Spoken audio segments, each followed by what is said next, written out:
For he is the reality I call imagination. So here, the God in you is your own wonderful human imagination. That is God. That's the one, when you completely awaken, you're going to know. That's what man basically is hungering for, the awakening of imagination, which is the awakening of God within him. That is the only God of which the Bible speaks. There is no other God. I will go down to the potter's house. And I went down to the potter's house, as the Lord said to me. And there he was, working at his wheel. And the vessel in his hand was spoiled. But he didn't discard it. He reworked it into another vessel, as it seemed good to the potter to do. Now that's the 18th chapter of Jeremiah. Which word, Jeremiah, means Jehovah will rise. You'll rise all right. He'll rise in you as you. So, because he is you. There's no one else to awaken but God, and God is your own wonderful human imagination. And the word potter in Hebrew means imagination. It means to determine. That's what the word actually means by definition in Strong's Biblical Concordance. It means the potter, which means imagination. So I go down to imagination's place where he's working at his wheel. What potter? My own imagination. What are you doing, Neville? Well, I'm just spending a few minutes here, there, while it's spoiled.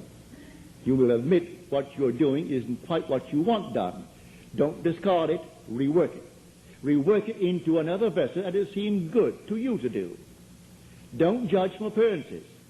You think a man, because he's up against it, will be satisfied, say, with X number of dollars? No, don't limit it.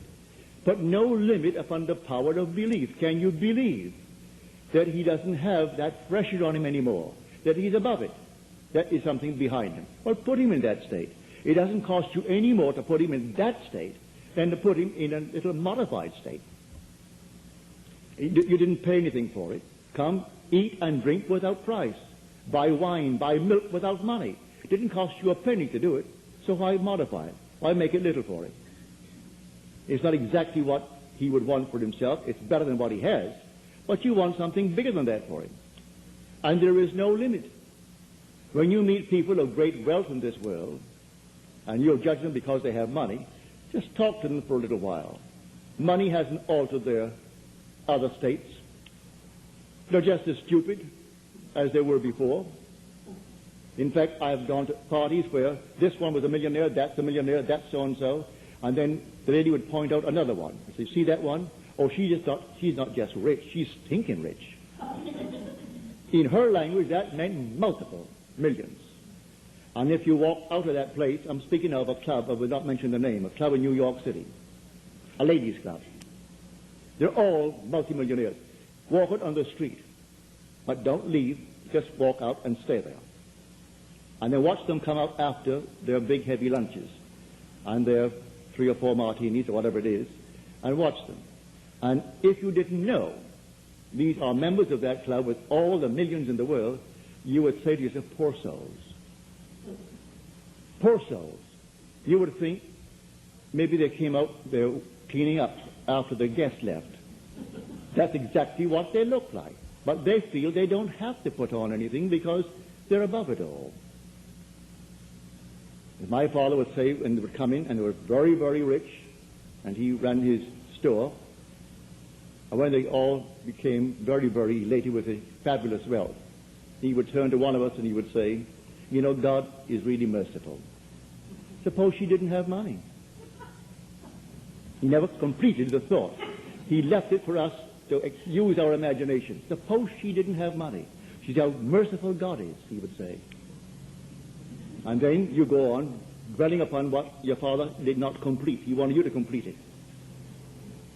So I tell you, prayer will be answered. All prayers are answered if you know how to pray. And prayer is not begging. You don't petition. You give thanks. Well, you aren't going to give thanks to something that isn't. But you must actually believe in God. As you're told, he who comes to God must first believe that he exists and that he rewards those who seek him. But you must first believe that he exists. Read that in the 11th chapter, the 6th verse of Hebrews. All who will come to God must first believe that he exists. Well, I know he exists. I hope that everyone here knows he does exist. But as Blake said, why stand we here trembling around, calling on God for help, and not ourselves, in whom God dwells? So why turn on the outside to call upon a God when he dwells in me? Well, he dwells in me as my imagination. So I will commune with my own imagination until I am satisfied that it is done. And you get into the habit of feeling that it's done, the feeling of relief, and then you go about your business. And let it take its own course. It will take its course, and it will come out perfectly. So you don't beg anyone, you don't petition anyone, and it has nothing to do with so-called holiness. That is such an abused word. He is a holy man. May I tell you, if anyone introduces you to a person as a very holy man, turn and run. They'll fleece you. And I'm not fooling. They come over here from India, and all, you see them on the TV. Next thing you know, they're getting $500 for a special course. And people who have more money than brains, they pay all. Then off to India he goes with his multiple fortunes that he's simply taken from those who aren't given to thinking. So money doesn't care who owns it. So they have it, and so they'll give it out to anyone who is called a holy man. Well, I have had my experience with these so-called holy men. One little fellow, you all know him, you saw him on TV. And some reporter asked him, why do you advertise so much? You're always advertising, building up your own little personality. And Jesus never did. And in the little high-pitched voice of his, he started laughing. He said, that's why it took him so long. Well, I mean, after all, you sit down in your living room and you turn your little set on to listen to that nonsense. But people do it, and they paid him for it. Now here, may I tell you, you have everything that it takes to be the man, to be the woman that you want to be. Don't pass the buck. You have it right here this very night. Know what you want to be. Be definite. When you know exactly what you want to be, don't ask anyone if it's possible. You simply feel that you are it. What would the feeling be like if it were true? Would my wife, my husband, my friends know it? Let them know it, not verbally. Let them know it all in your imagination. Let them see you as they would have to see you if it were true. Just let them see you. And go to sleep in that assumption. For I know from my own experience that an assumption, though denied by my senses and therefore called by the world false, if persisted in, will harden into facts. That I do know. An assumption, the same simple little assumption. If you will persist in it, it will harden into fact. That is a law. How else would you interpret this statement from the 11th chapter of the book of Mark? Whatever you ask in prayer, believe that you have received it, and you will.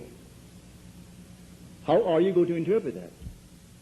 Whatever you ask in prayer, believe that you have received it, and you will. No limit is placed upon the power of belief.